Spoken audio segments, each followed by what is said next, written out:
Hello and everyone. welcome. Hello. Hello.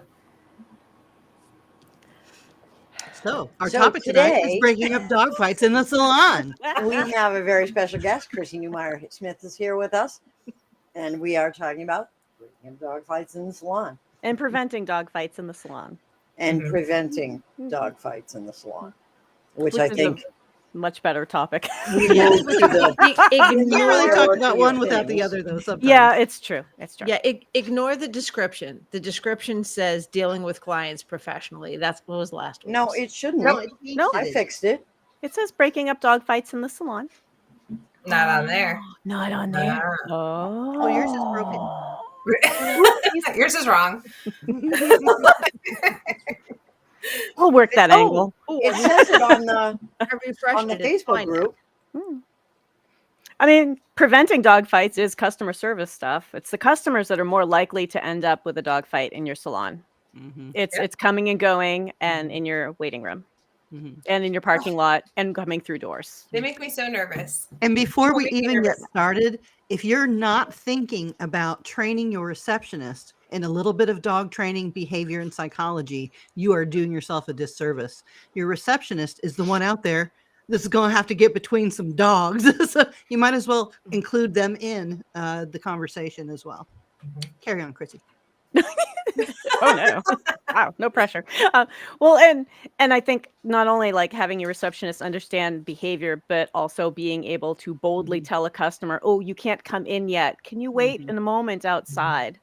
You know that really it's when they're close together. And I think if anybody here owns a dog who does not get along with other dogs, you're much more aware of where those pressure points are, those Mhm. choke points, those times when they're way too close.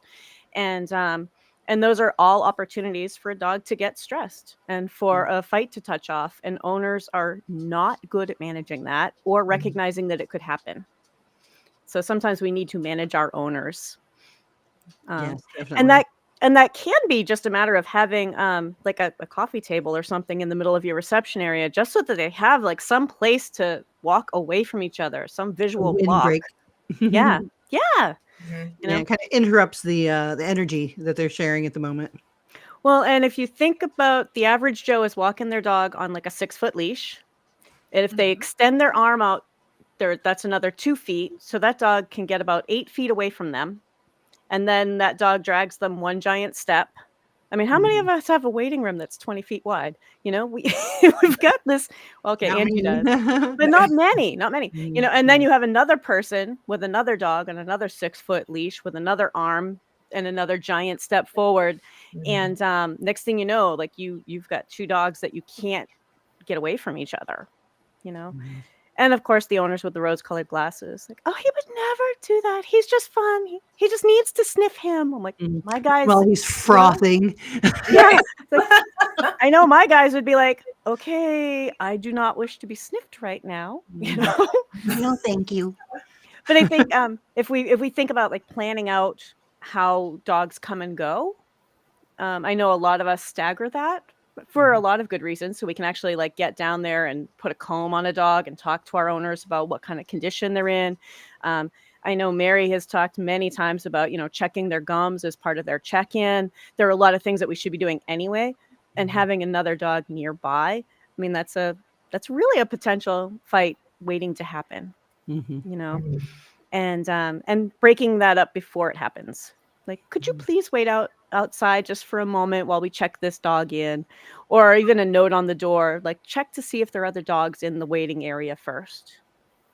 Many of our owners will. If they know it's about safety, they don't want their dog to get hurt. We have a Yeah. sign that has 2 dog limit, 2 family limit in the lobby area. And then my recently built out one, we actually have a foyer that like shares with another business. So we can easily have them go out there and wait. And we've sent people out. My receptionist, I'm very lucky, by the way. One receptionist is an ex-trainer. The other one is a dog trainer. And the other one is she does agility and stuff like that. So she knows all of those signs. So I'm very, very lucky for that fact. You But are very blessed with that. Very Yeah. nice. they're also Yeah, like 72, 73, and they're never allowed to leave me ever. So, but yeah, they'll tell people because we don't want fights. So, Yep. Well, and sometimes if we give owners a couple of human examples to really help them understand, like my husband talks about getting road rage in the grocery store. You know, Slow walkers. I get it. and they've got their carts all over the place. And next thing you know, you're boxed in by 3 old ladies who want to look at soup, and it drives him crazy. And they You want your know? help. And they want your help. Can you reach that? Like, "Grr," you know.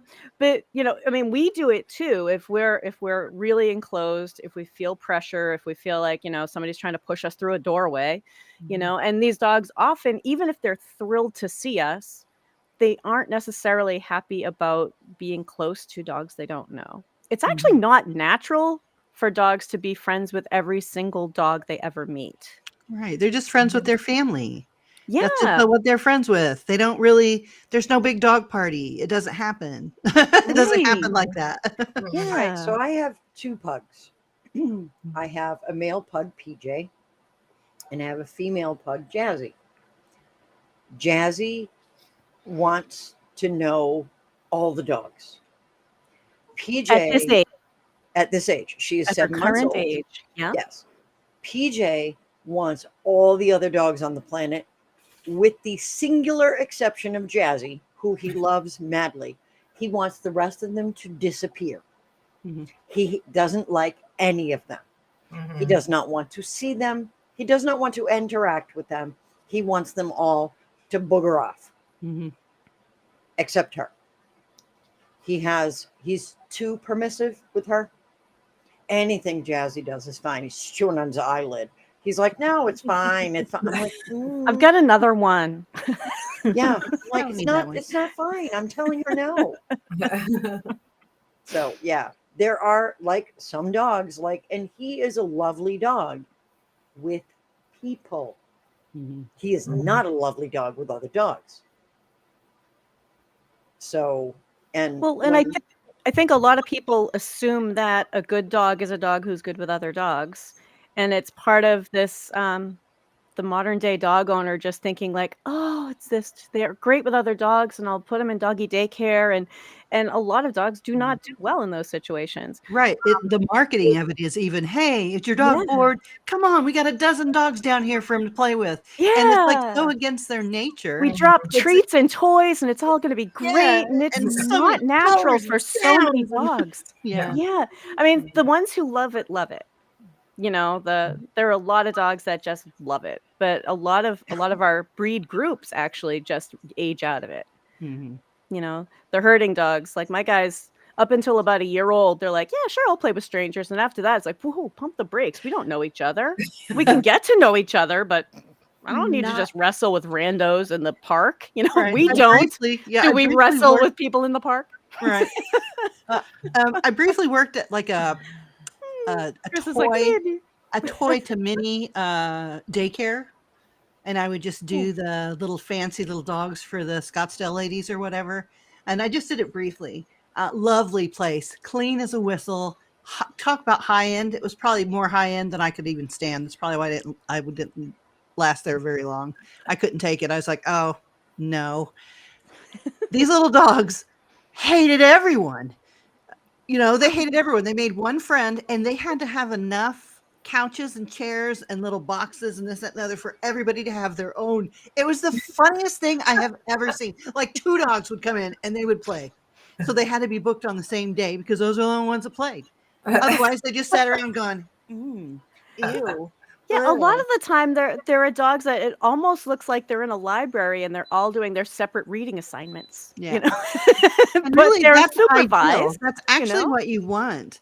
You want low key stress. You don't want high end, everybody slobbering, dogs falling out because they're so tired and worn out. I've seen that too. Oh yeah. One of my guys came to me that way because he was just, somebody thought like, let's just get him tired at every turn. Oh good, maybe he'll sleep tonight. And he was an impulsive endurance athlete. He was a nearly 3-year-old border collie with no boundaries, no limits, and all energy. And they just encouraged everything. It's like, that's not healthy either. That's sometimes you'll hear the term a balanced dog, and that's a dog with some impulse control, some ability to think things through. you know. And it's really what you do want. You want a dog who's like, I'm reading the room, I'm assessing what's happening, I have the maturity to understand this stuff. But our owners often just do not even understand that there could be a fight, especially when they're talking to a person. They ignore their dog once they're talking to us. Their dog could be doing anything. How many times have we seen somebody whose dog is like chewing the leash or like scratching its own eye, and they're like, I don't know when he hurt his eye, like just now. Right. How many times at trade shows have I seen people walking and their dog is behind them pooping, just leaving because they have no they're just routine when they're at the show. Right. You know, They they're can like they're still on their schedule, and if you don't provide for that, you just see these dogs. The owners don't bring any blanket for them to lay down for a target. Like they got nothing.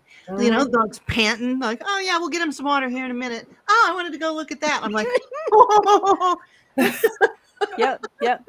Or the dog that goes underneath something, gets wrapped around a table leg 4,000 times. Yes. And the owner thinks like, well, he's only like this if he's cornered, but he's now cornered himself. Right. Because he's wrapped himself against something, you know? And he knows that. He's stuck. He's freaking out because he's stuck. Tech Talk, freaking out. And a lot of people have well, my dog is fine. My dog is fine. First of all, you don't know if the other dog is fine, number one, and number two. Just because your dog is fine normally doesn't mean he's going to be fine today. My poodle is maybe a year and a half-ish. I'm waiting till he's 2 at least to get him neutered. He has been gone after by dogs who are fine with other dogs, who love other dogs, but they don't like his testicles. A lot of intact animals get attacked. And it's not his, and thank God I was able to keep him away, and he was on a table and he was just like, oh, did they want to play with me? I love my derpy buddy. Derp. He's derp. He is so cute. He's a derp. But a sweet derp, but he's a derp. He's got the attention span. He's got one thought. He's got one thought in his head, and you can see when he's got like food, mommy, food, mom, and he's like, you could just see him like, what do I do? And one thought at a time. So the other day, bringing this back, I had finished early, so I was going home, and I had PJ on a leash, and we were going out to go PBs, and there was a golden retriever coming in for grooming to see one of my business partners, and so I was staying up on the porch, and I put PJ in a sit and wait, and he's sitting there and he's looking at me like, okay, I'm waiting. And I see the golden retriever coming, and they're letting more and more of the leash out. And I said, he does not like other dogs. So thank you, but he's not a fan of other dogs. And they go, well, he's friendly. And I said, he does not like other dogs. So just, if you can head on in, they're waiting for you. Just head on over to the other door, because there's an employee exit and then there's the main door. I'm at the employee exit, and they literally just let the dog come right over to the stairs. And I said, nope. And I put my leg in front of between the two of them and said, please, he does not like other dogs. The dog came up the stairs, and PJ was like, that's it. And I was like, he doesn't like other dogs. Can you please bring your dog inside? And they're like, my dog likes other dogs. It's not all about you. Right. Not all about you and your dog. My last dog was another border collie. I know, go figure. But she was not really into being snuggled by people. She liked people, but if someone coming over to snuggle her, she's like, what are you doing? And there were times out in the woods I was like, do you need a hug? I'll give you a hug, but she's not a toy. She doesn't have to be petted by you. I'll give you a hug. Bring it in, you know. And they look at me like I'm weird. I'm like, she thinks you're weird too. So Right. here we go. You know? You know? These are social pressure situations that we don't necessarily think about. Mhm. You know? Oh, we can't hear you, Michelle.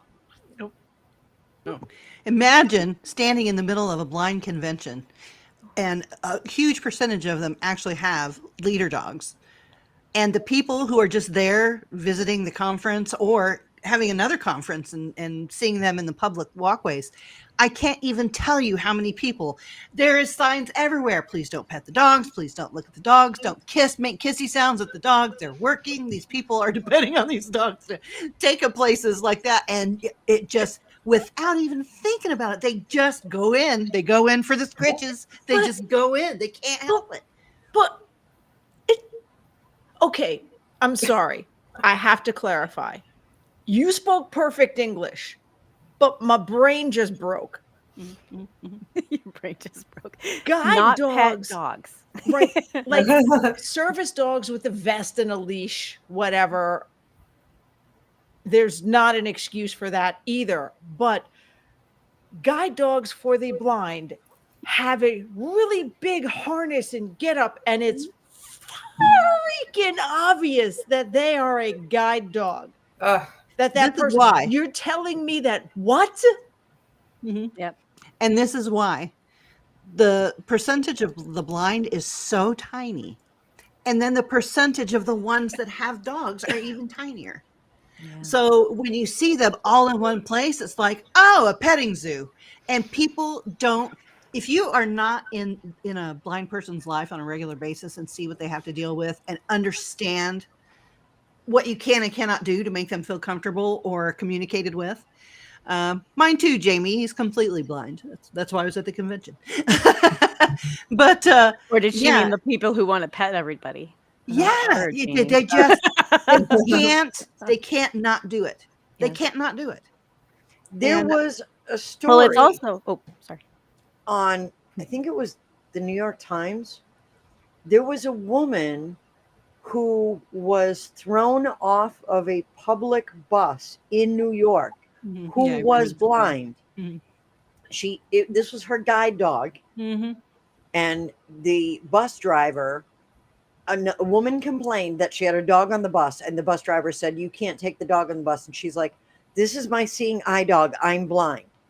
And they asked for paperwork. Of course, there isn't There any. isn't. Mhm. Right. It had the harness on, and she's like, "This is my guide dog." And the bus driver said, and I quote, "That dog's a black lab. Only yellow labs are seeing eye dogs." Mhm. Crazy. Yeah, they And come in every threw size. The blind woman and her dog off the bus. First Yeah. of I mean, all, seeing eye dogs have to be a certain how the size. but fuck I was mean, a blind woman supposed to know what color her dog was? I don't think she gives a rat's ass. It was a What color is he? story. Fuzzy. Fuzzy. He's fuzzy color. I was baffled. yeah.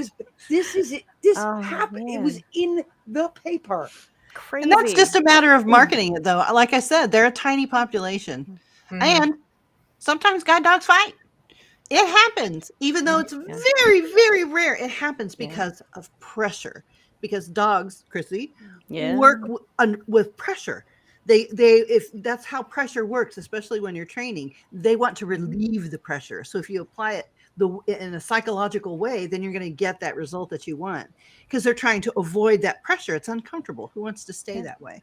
They're trying to avoid conflict. Yeah. And we put them in situations sometimes that create conflict. And with the seeing eye dogs, also keep in mind, like, these dogs are often multi-generationally bred for that Right. particular job, Mhm. raised by Yeah. puppy raisers. And then at a year old, they get a chance to see if they can become a seeing eye dog. And they do not all make it. Like, these are like the Navy SEALs, Mhm. the elite forces And it of costs dog like world. $60,000 It to is- $80,000 to Yeah. train one dog. It's an amazing amount of work Yeah. that those dogs do. And they still get pressured into situations that are too hard for them. Right. You know, whereas the average dog who is kind of a nervous Nelly at home next to the mailbox, and we expect them to be able to handle walking in and out of a grooming salon or, you know, walking into a grooming van maybe while another dog is loose in the neighborhood. You know, like there are lots of ways that fights can happen for us. As a house call groomer, I have to be really worried about other pets in the house. Right. You know, that comes up,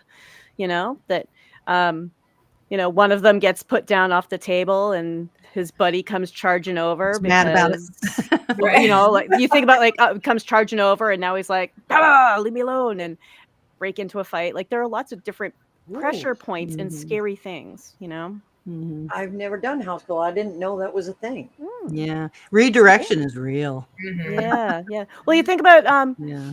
if you don't want your buddy approaching you because you're kind of stressed out, you're like, "Oh my God, I'm exhausted. We're finally done. I want to just snuggle with my groomer." And now Frank comes over and stomps on my head, you know, and fight touches off, Valid points. you know, and so you have to be careful about like know which dogs are in the house, who is going to be iffy.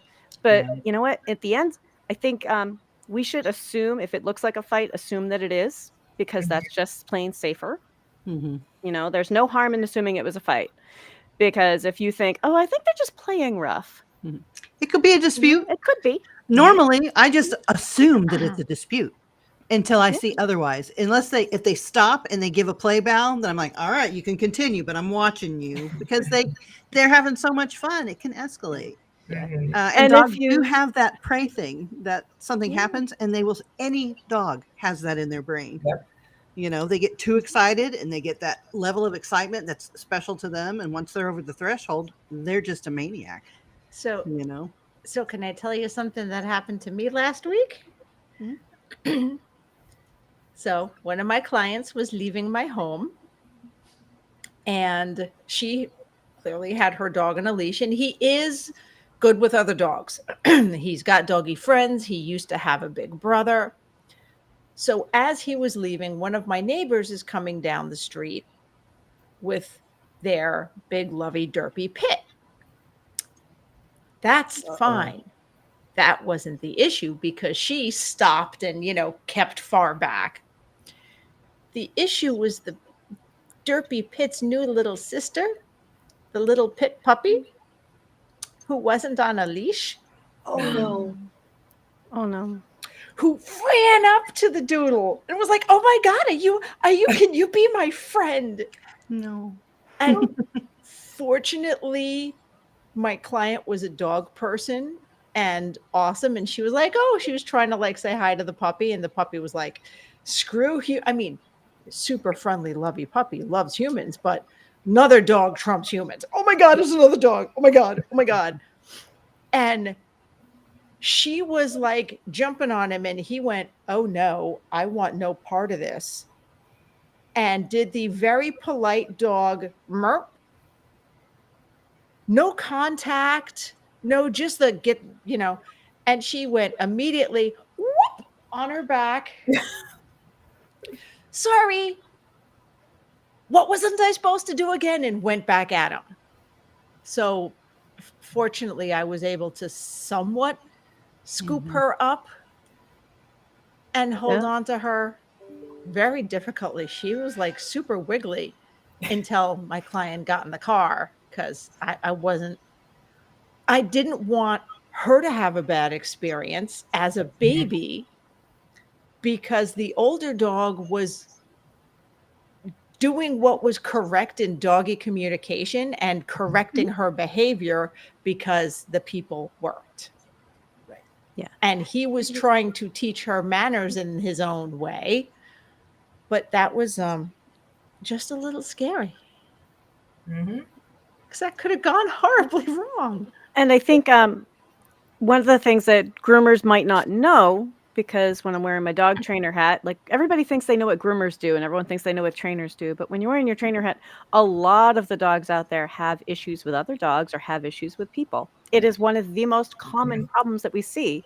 So a lot of the time owners are just like, I don't know, I thought that's the way dogs are. We don't really have them around other dogs, so I had no idea, you know, or that's just being friendly when really it's being overwhelming, you know. And Sometimes it's the third or fourth dog. Like they didn't bring this one to classes at all because they're like, oh, he socializes well. He lives with the other dogs. But much like PJ, who's like, Jazzy, sure, you can just take my eyelid off if you'd like. Jazzy's not learning boundaries from PJ, you know? So if she meets another dog, she's likely to think, I'm just going to crawl on your head and bite your ear if I want. She's And probably not learning any boundaries from Mandy hardly. I My know, dog is right? horrible with Jazzy boundaries. doesn't need boundaries. She's too cute. But It was wonderful when I went to Hershey. Tommy and Kim had Bindi and B there. And B was like, yeah, we're going to work on manners. No.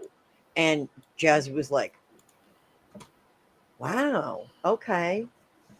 And it was a nice correction, but it was a correction. And I was like, yay, B, go B, because she needed that because PJ gives her no boundaries at all. Yeah. So Well, I and they have to correct her. learn how to read faces. They Mhm. have My to learn dog- how to read body language. And Yeah. I don't necessarily think that we should be putting our adult dogs in the position where they have to correct, because that's sort of like saying, you know, listen, That's our job as a leader. yeah, it's our job as the person who owns a puppy. Like my guys see each other as roommates. Like they shouldn't have to, you know, enforce rules with Right. each other.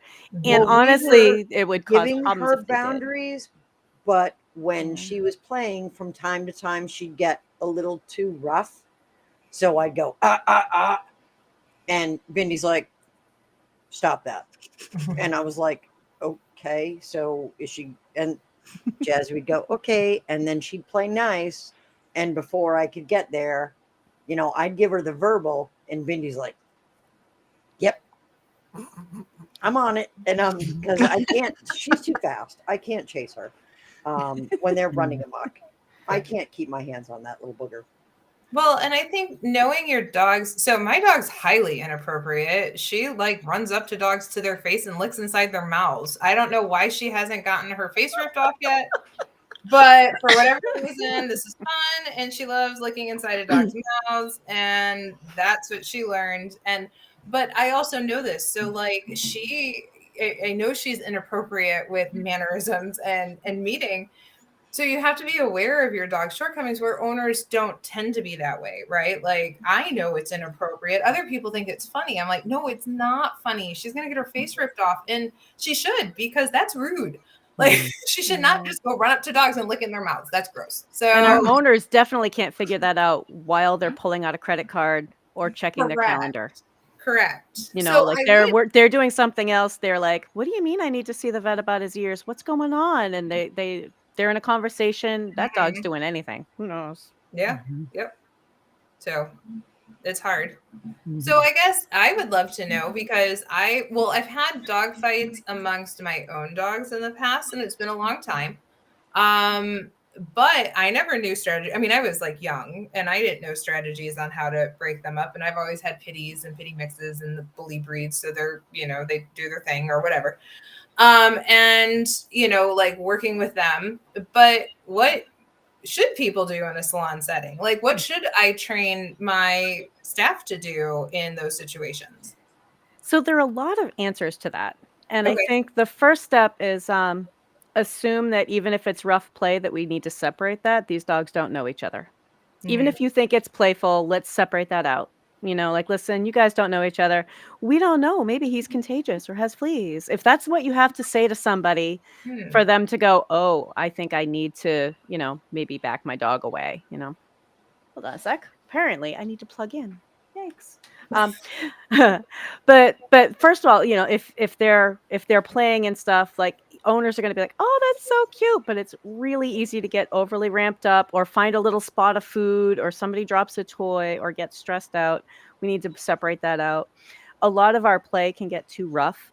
In a perfect world, dogs are trying to avoid conflict, so it's more of a big display of, you know, like, knock it off, I'm angry, you know.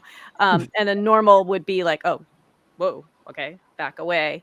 Most of the time, two fairly normal dogs would not try to hurt each other. It's a big blustery show, but we shouldn't assume that. You know, Mhm. we should assume like this could be really, really dangerous because they do have really sharp teeth. I mean, it's amazing how fast they can chomp down on something and not puncture. That's called bite Mhm. inhibition, and it's Mhm. really a huge amount of self-control. If you put Mhm. spikes on my hand, I'm gonna pop through that plastic coffee cup.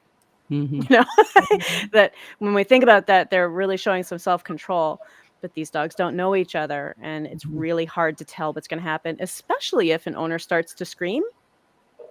Right. Right? And You think you about cannot the know. other You things have that to, happen. yeah, you have to understand too that every single dog has been to a different school Yeah. because Yeah. they're with a different set of people, a different family, a different circumstance. So Mhm. not all of them know the whole language. It's Yeah. only when they get into those circumstances, or if they have a really good owner or trainer who oversees practicing those scenarios so that they can have some kind of experience with them. But not all of them speak really well. Not all of them have good body language or good the ability to reason. You know. Yeah. So And some of them have had experiences where they just don't trust other dogs. Hmm. I mean, that, you think about it only takes one dog fight for most of our dogs to be like, I'm not going near another dog. Right. And They a get lot of very our owners frightened. are working on it, but how many don't? How many of them just like, I'll just keep you away from dogs forever, sweetie. You never have to do that again. So now they're in a situation where they're around another dog. In a perfect world, they would separate quickly if you come in with like sharp claps. Hey, hey, knock it off, and pull away. Leashes and pull away. But in a perfect world, if they're really just doing a display, right, like threatening each other and telling each other off, the dog version of a screaming match. Mhm. It's like swatting at each other almost. It's like, but they're not trying to hurt each other. But if they're really trying to hurt each other, that's when we have to think about our own safety and that now it's damage control. And I know people don't like to hear this, but this is when you have to get a little bit rough with them and Mhm. break that up before somebody dies. Somebody could be killed in a dog fight, that's and that happened might in grooming be salons. And Mhm. I want to just reiterate, like and here real quick, I went to a veterinary conference and I got to see Sophia Yin speak. And at the time I had Aw. no clue who she was, so it was really cool. It's But so she sad showed that she's not with us. it is. And she showed this video and it was a doggy daycare and it was obviously about doggy daycare behavior and all this other stuff. And they had large dogs, small dogs. And she showed the video where you actually watched the dog get killed on video, but you didn't know what was going on. And the owner or the daycare attendant or whoever the owner was just right around the corner in the same room. So it can happen so fast. Like watching this video like scarred me from ever wanting a doggy daycare, never owning one ever. Yeah. Watch some of those videos and you'll never go to a dog park ever again. Yeah, It's right. Like true. case True. repo. But no, so I mean it's so fast. We don't realize how fast it could happen. And the video was in real time and you didn't even know what you were watching until the very end. That's when she told you. And you didn't even see anything. So Mhm. just to throw that out there, Yeah. it can happen so fast and a dog can die really that quickly. Mhm. Yep. I had an experience where one of my stylists was taking a golden retriever down off of a table, and then another one was taking one out of the kennel to go home. Literally, two worlds collided, and this was before all kinds of training. No, it wasn't even bad. This is hilarious. It has a good ending. Promise. Okay. I'm delicate. Don't scare Angie like that. Right. No. But what happened was, the bulldog got mad that the golden was too close. The golden was one of those soppy, wet, stuffed animal goldens that are just all sweet and sugary and so she was all dramatic on her side with her leg all the way stuck out, like, "Oh, help me!" And then the bulldog was gnawing on her foot, but his underbite was so pronounced that he was just biting his own self. So her little chicken leg was in there, and he wasn't hitting her at all. It was his own fleas and lips and everything else that he was catching. So he was a little bit bloody. He was fine though. It was just his lips. The mom lost her mind. She thought someone attacked her dog. I'm like, no. I said, that's all his blood.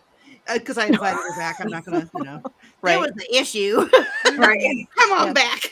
But Let's yeah. show you what he did to his face. Yeah. when he was biting her leg. You know, and it was just one of those circumstances, you know, and what we did was we redirected. That's all we could do. You know what I mean? And we had his big jangly leash, and all I did was, hey, do you want to go home? Out of the blue, and it just snapped him out of it. He's like, I absolutely want to go home. That would be the best thing ever. And he was just like, ah, and then he was like, bloop, and then blood. Yeah. But it wasn't even bad. It just looked like he had been Aw. munching, you know, on something squishy and bleedy. A Yeah, month- that was one fight that I've actually witnessed. Well, and if there's a real fight that you actually have to separate two dogs who are both getting into it, one of the ways of doing that, and I'm not speaking with a lot of experience of breaking up actual dog fights. I've been really good about preventing them. I can spot them from a mile away. That's It's part the of that border best collie way. eye. It's like Yeah. I've had border collies like that. I'm like, oh, that's 3 chess moves away from an incident.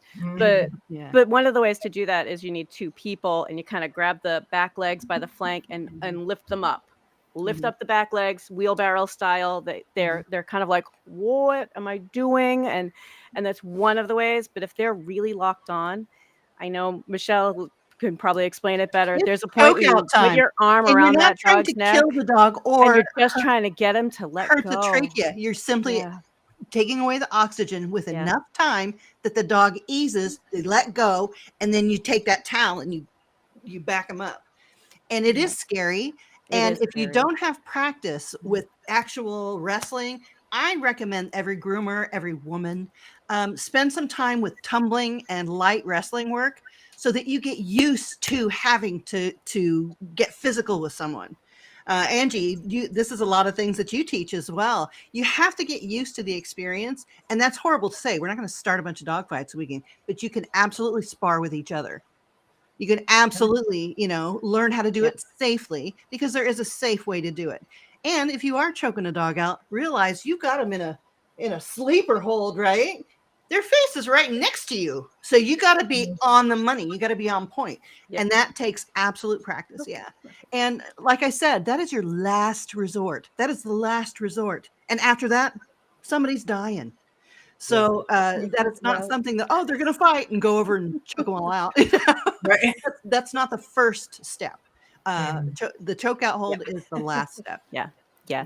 And it's going to it's going to be risky to do. Absolutely. And it's not something that we take lightly. It's sort of a, okay, damage control. We already might have stitches that are going to need to be done. We might have multiple bites. We might have a dog with a punctured lung in this we might dog's have mouth, death. right? We might, you know, like this dog might be actively holding on to another animal. And We it's probably that's already last have a ditch vet bill. effort. Right. Oh, yeah, absolutely. Absolutely. You know, and it's really scary. It's really scary. Prevention is really the best, but also Absolutely. think about what you would do. Like, do you have a protocol? 2 dogs are fighting in your waiting room. You know, do you quickly take your dogs off the table and 2 experienced groomers go out and break them up? You know, what if you don't have 2 people in your salon? A lot of You people can't work really alone. trust an owner to do that, you know? So it's part of our, like, making up some policies. Like, how can we really prevent some of these incidents from happening? And it might be like only 1 dog in the waiting room at a time. Karen just said they check out clients before they hand over the dog. So all of the blah, blah, blah is done before that dog is walked out. We do the same Correct. thing. We have a 1 dog to the floor policy. So if there is a dog on the floor, anywhere in the salon, anywhere, front room, back room, coming out of the tub, coming out of the picture room, coming off a grooming table, they are the only dog on the floor. So when a dog is put on the floor, we say, dog on the floor. Because a month before we opened, there was another salon in, I think it was New York, New Hampshire. It was new something. And a groomer was carrying a Bichon, and another groomer was walking a pit bull to the table, and the pit bull got away, grabbed the Bichon, and killed it.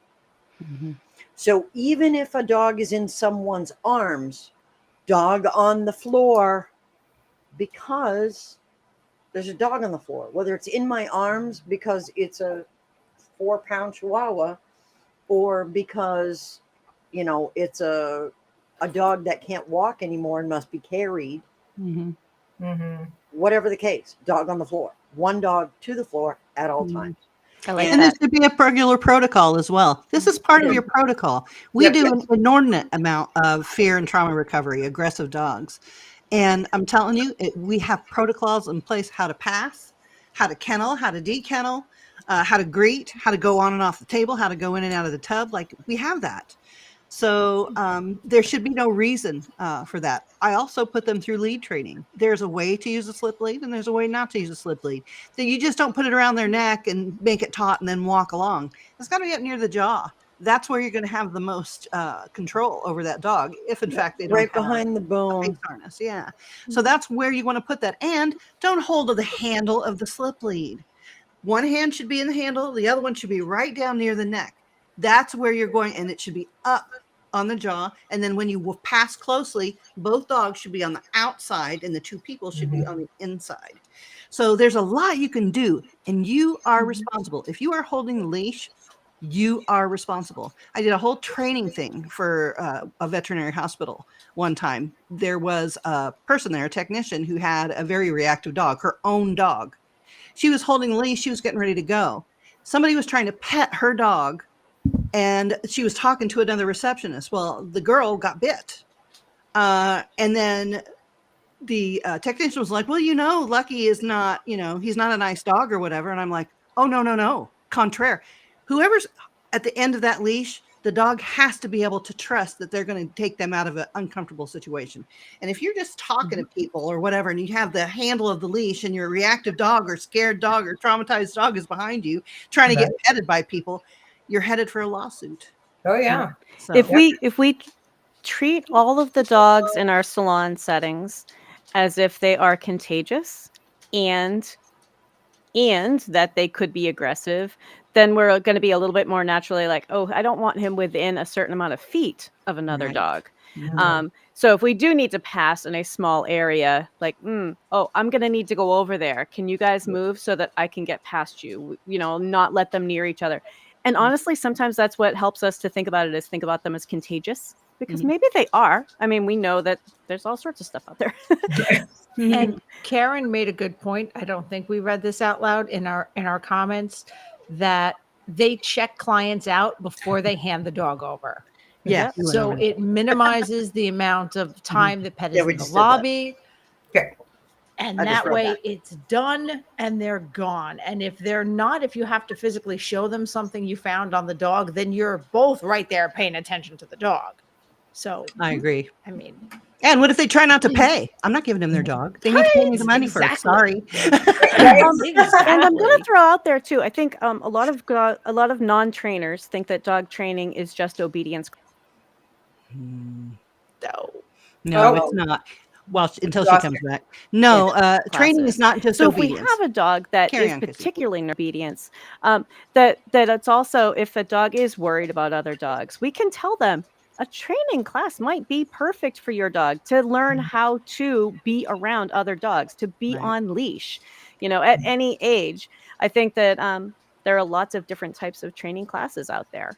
And lots of drills that we can do in a group setting where they're around other dogs that they're not being allowed to play with. Right. Jazzy just started her third obedience class tonight, and she's 7 months old. So, and she just, it's not playtime. We're there to work. And that girl's in heel. She's doing her thing. Ears are back, and she's. Well, it's also a good place for owners to learn how to understand their dog, how to read their dog, how to interact with their dog, and also to appreciate how much fun their individual dog is. It's a bonding experience, really. Training is for people. It's all about people. The dogs will just dog listening to you is a byproduct of that. Yeah. And anytime my husband's like, they listen to you better, I'm like, how often have you practiced anything? He's like, oh, it's been a while. And then he goes back to practicing some stuff because they're his fuzzy roommates. They're not his. They're mine. But we can still tell somebody, like, listen, your dog is doing some things that we think are really dangerous here. We're going to keep them away from dogs as best we can. But have you considered taking them to a class? and we're going to have owners say, oh, well, he took obedience 4 years ago when he was a Right. puppy. And it's like, but he could still take a class, It Mhm. doesn't end. My dogs right now are 10 and 11, and it doesn't end. We still do Right. training. That's just part of owning a dog and having some fun with them. Mm-hmm. I had a dog that loved to do obedience classes. She was a pug, and I finished her. She had her CD, and still years later, we did another obedience class just because she enjoyed it. Mhm. She loved to show off, and she was 12 at the time. She's like, I'm the star. And she was, because she knew everything. So it was kind of like cheating. But she loved it. And she loved to show up all the other dogs, like, my heel's perfect. And it was. And Well, she got and- paid for it too. So And if we're thinking about it as just plain old safety, these people are also probably really worried if they're walking past another dog on the street. Mm-hmm. Mhm. Therefore, transmitting all that anxiety to the dog and making everything worse. Making So- everything. and doing this with the collar. Uh-huh. So the Yep. dog's head is like this. Yeah. Yep. Or jumping in with stern corrections when their dog is like, I'm not comfortable with something. Right. So Trying to Right. make them do it. Yeah. Yep. Mm. But there are a lot of safety issues with multiple dogs in a salon setting, Mhm. and that for us to think about, like, I do not want to get hurt. I'd rather keep those dogs as far away from each other as possible. Not each dog that you care for is a basket of eggs, and all of them have teeth. Toothy eggs. And you are responsible for every single basket of toothy eggs that come all up in your salon. They're delicate. They need care. You have to handle them gently but firmly, and make sure that my brown eggs don't mix with those white eggs. Because So it's they like a don't bunch of little each other. cactuses. And yes. And they'll all be broken yolks Cactus everywhere. eggs. Cactus eggs. Cactus eggs. Yeah. There you go. Yeah. Yes. That is the perfect analogy. They're I like- cactus I don't eggs. know why it fits, but it does. Well, they are both delicate They are. and pointy. They're dangerous children.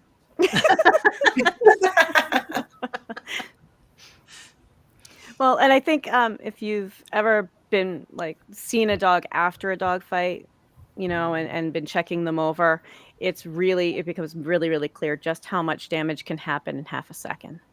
Oh, yeah. And not just physically. They're devastated. It's Yeah. devastating when you look in their eyes. Like Yeah. they don't know what happened, especially if they're the loser. That even hurts worse. If they didn't have the upper hand, because that's a dog's mentality. That's a dog's life. That's Mhm. their hierarchy. They can't Right. help that. That's how they are. So Yeah. I would love to prevent anybody from having to experience that type of trauma. So Yeah. you always just have to be on point. When you have a dog, you are responsible for that dog. Don't tell a story. Don't give somebody a phone number. You're looking at the dog. If you have to talk to somebody, you're looking at the dog while you're telling them. You don't have to look them in the eye.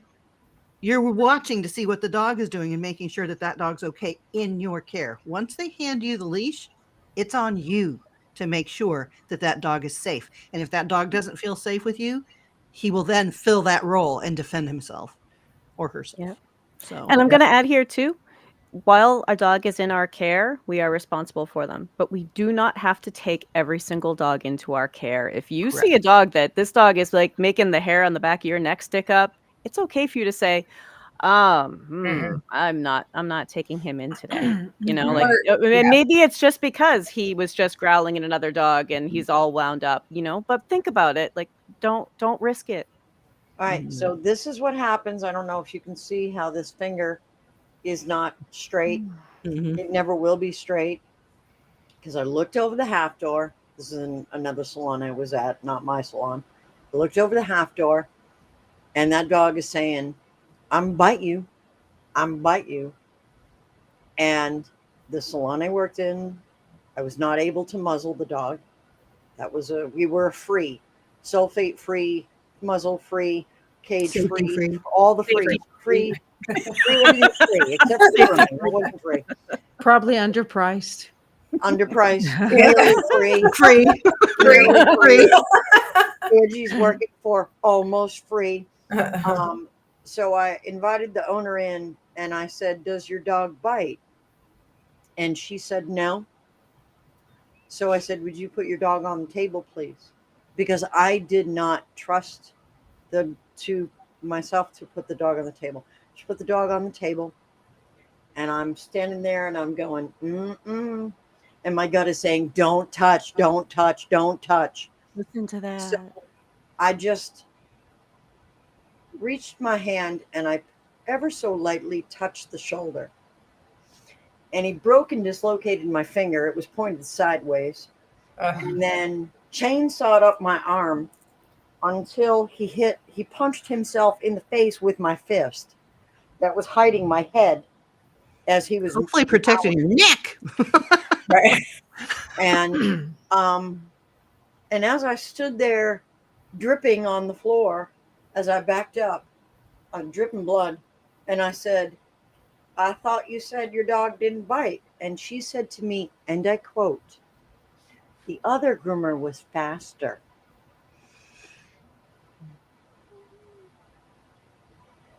So then I said, you can take him, you can take him down.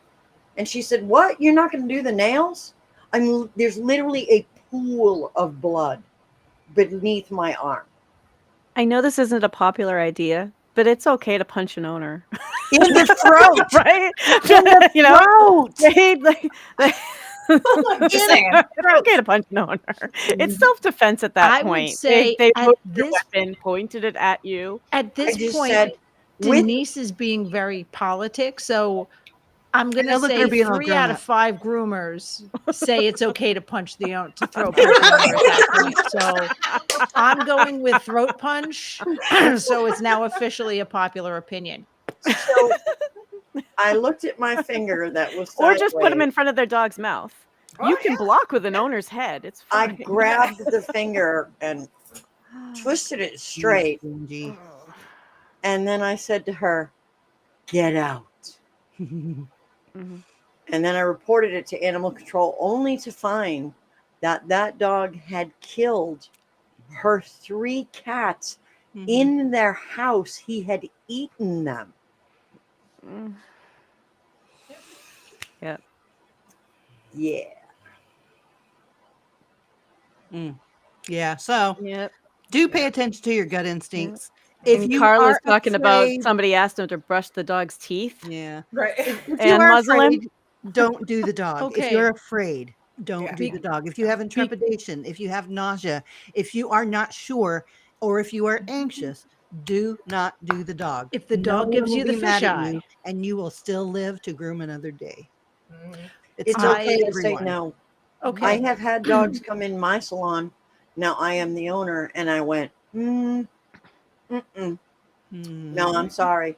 I don't think that we're a good match. And the owner's like, "Why not?" And the dog's looking at me like, "I'm gonna wreck you." And I'm like, I don't think this is a good Do we? fit. And it So- may get you a 1-star Google review, but that's okay because I've only got 9 good fingers left. And I'll take a 1-star Google review over having one less. So I think that because we've been at this for about an hour, I say next week, because that gives us some time to research. Next week, we talk about the legalities and liabilities regarding aggressive dogs and dog fights and dog bites, because we are putting ourselves at risk. So I say that's a topic for next week. I like it. And I'm going to ask, do we have time, Angie, for me to tell the when my boob became a chew toy story? Oh, I love the story. We got all the time for this. Because Oh, okay. This because there one is of a the greatest follow-up. stories of all time. Because there is yes. a follow-up that relates to this. So this was when I was a bather. I had just started at one of the big box stores, and I had been working with dogs less than a year. I knew jack and shit. And this family brings in a Saint Bernard, not a little dog. And something made me ask, does he bite? And to this day, because remember, I knew Jack and or shit. I don't know why I asked that, because we had pits and Rotties and big It dogs was your and gut. Newfies. Yeah. Your subconscious Yeah. is picking up. It's a supercomputer Yeah. picking up on micro expressions and body language that your conscious mind cannot Yeah. process fast enough. That's why you asked. So they said, oh no, well, you know, when you do something he doesn't like. And then I was like, right, I said, what do you mean? And I'm moving to hand the leash back. Oh, like at the vet, like shots. And young and stupid, I went, oh, okay, well, we're not going to give him a shot. Stupid. So I wash the dog on the floor station and I go to dry him, and he is biting at the dryer, like there. And I'm like, well, I'm going to put him in the crate. This is going to take approximately 3 months for him to get dry, but okay. So I go to put him in the crate, and he doesn't want to go, does not want to go in the crate. So I do the kind of hip check where like you're pulling and you hip check to like nudge him in the crate. Y'all, my life flashed before my eyes. He turns around at me, and I have genetics to thank for this, for saving my life, because I swear to God, he leaps up and was going for my throat. Like he was paws left the ground going for my throat. He didn't get my throat. He got righty.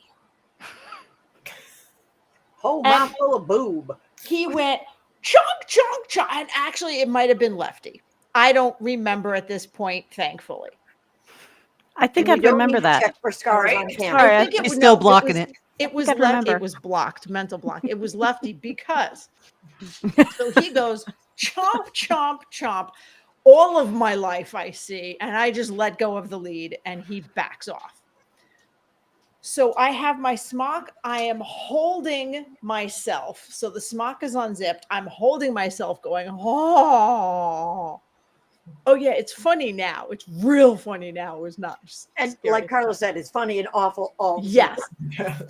I'm holding myself. My hand is in my smock. And he flies out front. And the salon manager, who was pregnant at the time, was like, did he bite you? I said, yes. So she goes, wrap a towel around, because she sees me like this with my hand in my smock. So she's thinking he got my hand, and she goes, wrap a towel around it, wrap a towel around it.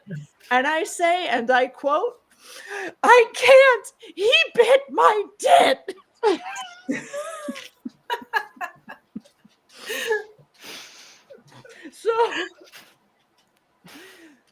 So she tries to get him in, and he goes for her. Now she's pregnant. So he just got, because she was wearing they don't make maternity smocks. So she was a tiny woman in a smock like 4 or 5 sizes too big for her. So he gets her smock. So now we yeet over the counter. So he's just running around the front of the salon. I swiped at him because I just saw him going at pregnant women. So I was like, I don't know what I did. He went for me again. Now we're over. We've now yeeted over the Dutch door. We call his people. We're all waiting on the other side. We're like, come get your dog. Drippy dog.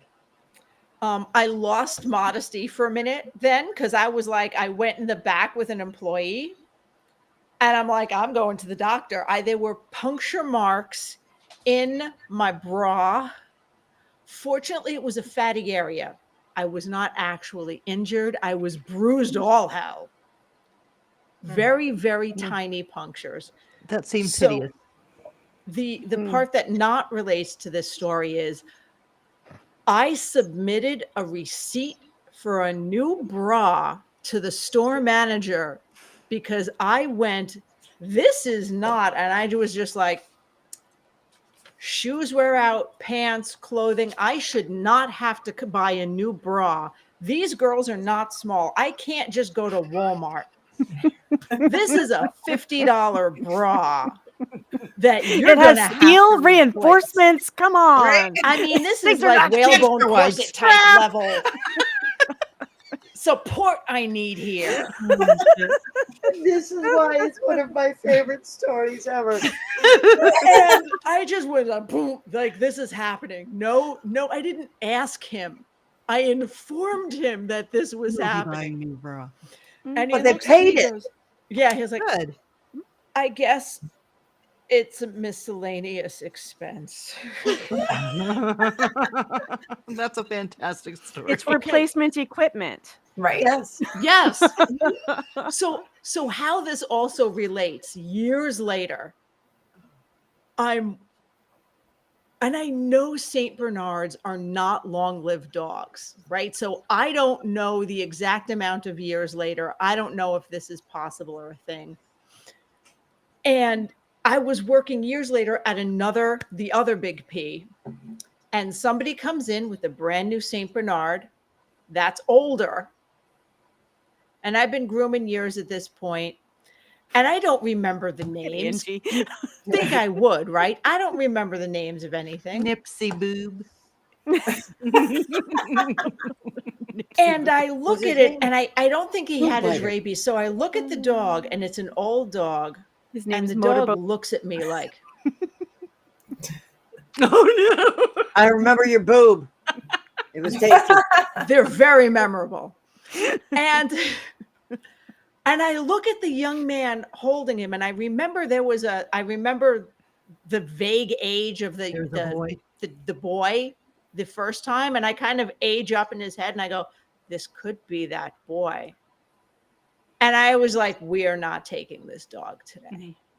Boy, did your dog bite somebody on the boob before? Right? And I'm like, I think, And and I I bite like, you in the throat. I legit went back and like shook for like 30 seconds to a minute, because I'm like, I think that's the dog that bit my boob. He's not getting in here. So yeah, he gave me that. I remember you. I remember those boobies. Mm. As Only one got would. one. I need the other. I've been dreaming about it for years. Right? Nap set, man. Nap No, set. I'm like, no. I mean, to this day, I love Stephen King. I will not read nor watch Cujo, and I love Stephen King. And fair enough. I don't know anybody who has a better reason not to. I Right. mean, legit, it was on the TV once because my husband was flipping channels. And it was at the part in the movie where the dog is like at the car window or something. And he's like, so I just walked through and saw the St. Bernard face.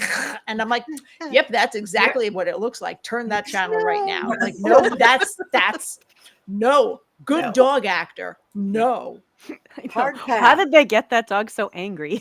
I don't want to know what know. happened, because usually it's like, if the dog He doesn't was actually happy, look like they're and being he was aggressive. just taught to jump up, and then they Okay, just like in Game threw of mud Thrones? stuff on him, and then gave him, I think, a Mentos or something to make him all foamy. It was ridiculous. But if you really look at the things, there's no tension in the face at all. Like there's nothing there. He's just like, "Ah!" I was taught to do that. There's a part in Game of Thrones where this truly evil character who has been using his and abusing his hunting dogs and using them to hunt and kill people, and he starves them and then sicks them on people, and basically that's how he dies.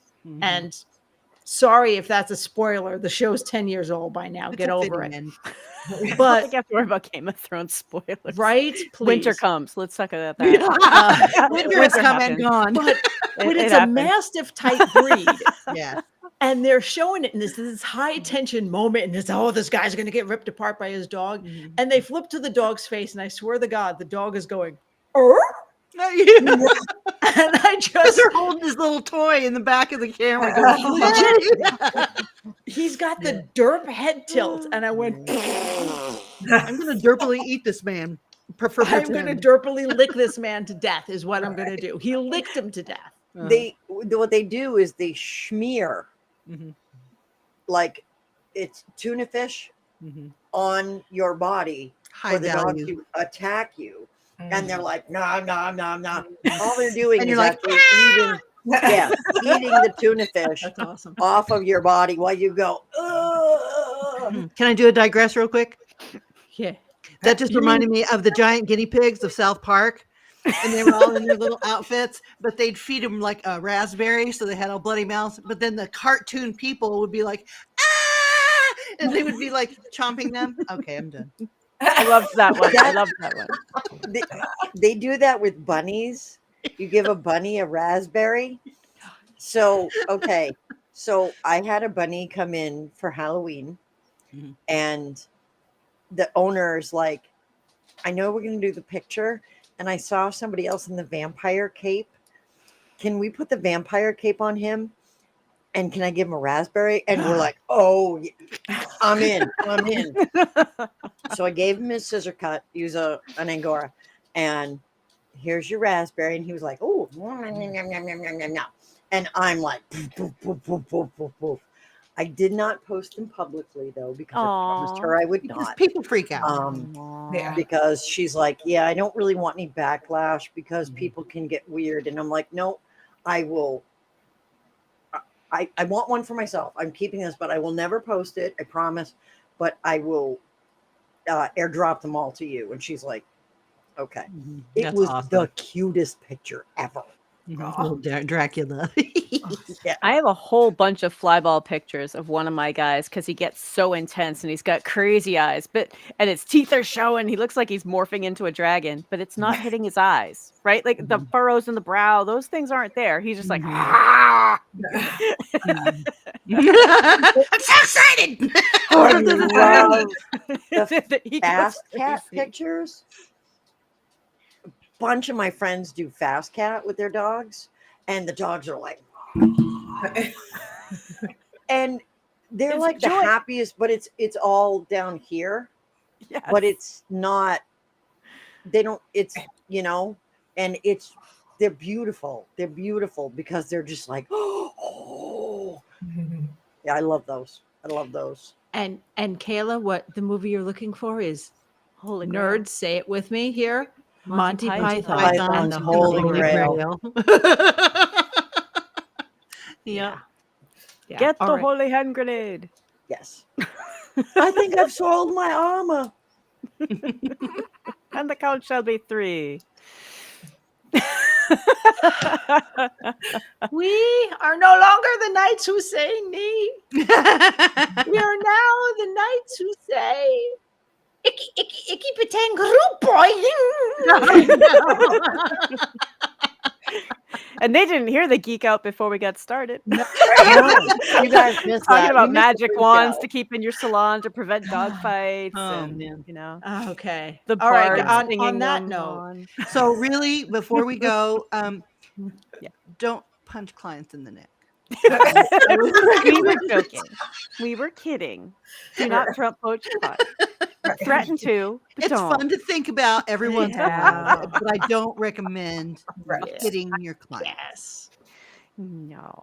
You can point at them strongly. Oh, with your You can eyes. dive behind them while their dog tries to bite you. Yes. Or drag them Human in shield. But They could be a human shield. but bringing it back to topic, we'll have to talk more about that next time when we discuss legalities, because could they then sue you for their dog biting them on your property? Oh yeah, Yes, absolutely. Yes. probably. Yes, Yeah. probably. Yeah. My dog only sure bit can. me because you were trying to do his toenails, you evil groomer, you. Ah! So yeah, that's the Yep. next week of talk. Yes. I have it written down. I will research. Perfect. Ooh, yay. I will bring answers. Okay, so everybody stay safe with your dogs in your waiting rooms. Yes, and when you're please. moving around with your dogs, assume that everybody could have a dog fight or could be contagious, and just keep them away from each other and be safe. Thank you, Christy. And remember, you haven't done intake on the dog that's coming in yet. So it may have fleas. And remember, fleas can jump 90 miles an hour at 12 feet in a single jump. So if that little itty bitty dog, that's sweet as a button, is going out the door, and that big old golden retriever is coming in, And if that big old golden retriever has a flea, it could get on little old Dusty and then end up giving him a flea allergy because he's allergic to fleas. So just think of it that way. Okay. On Yeah. that note, my head is itching from talking about fleas jumping 12 Yeah, mine feet. too. Thanks. Just throwing that out there. Like all of a sudden I'm like, oh. Stand on your cheek. Jackie, Yeah. such fun. Alrighty then. Okay. We love y'all.